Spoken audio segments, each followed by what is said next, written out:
ఉష గారు ఇటు జనసేన పార్టీ నుంచి సుజాత గారు కూడా లైవ్లో సిద్ధంగా ఉన్నారు. అందరికీ నమస్తే అండి. సుబ్బారావు గారు, ఏంటి అంటే ఇప్పుడు సాక్షి మీడియా దానికి సిఐడి నోటీసులు కూడా ఇచ్చింది. సో మీ ఏదైతే పోసాని కృష్ణమురళికి సంబంధించి ఎవరెవరు పార్టిసిపేట్ చేశారో ఆ ప్రోగ్రామ్ ఆయన మాట్లాడుతున్నటువంటి సమయంలో స్క్రిప్ట్ ఇచ్చింది ఎవరు, మాట్లాడించింది ఎవరు, ఇవన్నీ కూడా ఎంక్వైరీ జరుగుతూ ఉన్నాయి. ఏంటి సార్ ఓవరాల్గా ఏమనిపిస్తోంది? మామూలుగా గత 5 సంవత్సరాల కాలంలో స్క్రిప్ట్స్ రాజకీయం కొనసాగింది. అరెస్ట్ అయినటువంటి ప్రతి ఒక్కళ్ళు కూడా స్క్రిప్ట్ నాకు ఇచ్చారు, నేను చదివాను అని చెప్తూ ఉన్నారు. అలానే పోసాని కూడా మొదట్లో సజ్జల రామకృష్ణారెడ్డి గారు స్క్రిప్ట్ ఇచ్చేవాడు, దాన్ని నేను చదివేసిన తర్వాత వీడియో క్లిప్పింగ్లు సజ్జల భార్గవరెడ్డి విస్తృతంగా సోషల్ మీడియా ఇన్ఛార్జ్ కాబట్టి ఆయన విస్తృతంగా ప్రచారం చేశాడని చెప్పాడు. కానీ అప్పుడే వాళ్ళిద్దరికి నోటీసులు ఇచ్చి ఉండాల్సింది విచారణ సంస్థలు.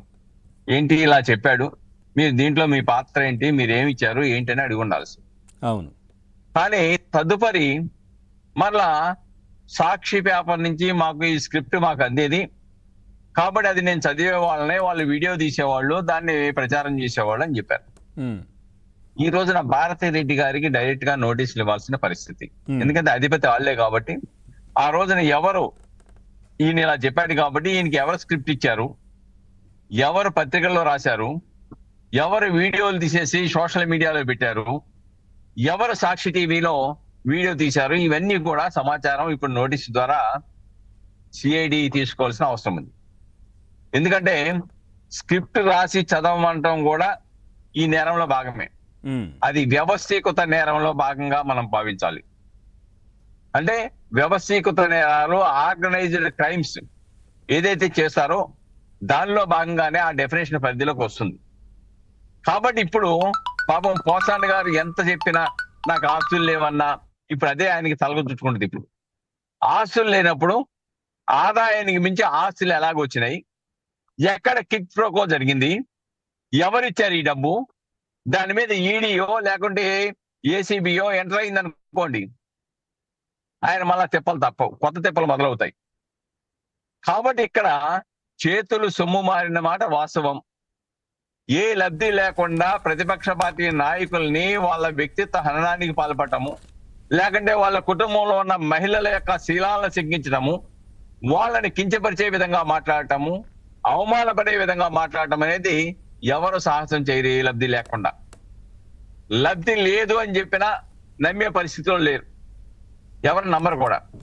కాబట్టి ఇక్కడ డెఫినెట్ గా పోసానికి ఇప్పుడు అర్థమైంది, మనం ప్రశాంతంగా ఏదో నేను సినిమాలకి స్క్రిప్ట్ రాసుకుంటే పోయేది, కానీ దురదృష్టం స్క్రిప్ట్ రాసి వేరే వాళ్ళు నన్ను చదివించారు, నా పాత్రను వాళ్ళు పోషించారని చెప్పేసి ఇప్పుడు ఆవేదన పడుతున్నట్టున్నాడు.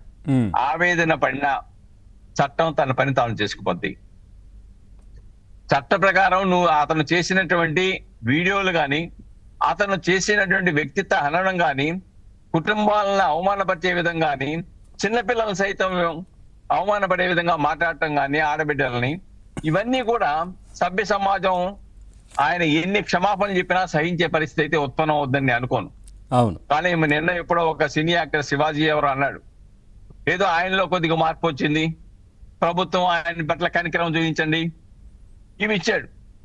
చట్టం ప్రకారం కనికరం ఉండదు, అంతే శిక్షనే. చట్ట ప్రకారం నిరూపణ అయితే శిక్షే తప్ప కనికరాలు ప్రభుత్వం చేసే హక్కు లేదు. ప్రభుత్వం ఏమి విచారణ జరపదు కేసులు, పోలీసు వారు విచారణ సంస్థలు విచారణ జరుపుతారు, వాళ్ళు సాక్ష్యాలను బట్టి కోర్టులో దాఖలు చేస్తారు, కోర్టులో సాక్షులను ప్రవేశపెట్టిన తర్వాత సాక్షులు పెట్టినటువంటి సాక్ష్యాల ప్రాతిపదికగా న్యాయమూర్తి తీర్పులు చెబుతాడు.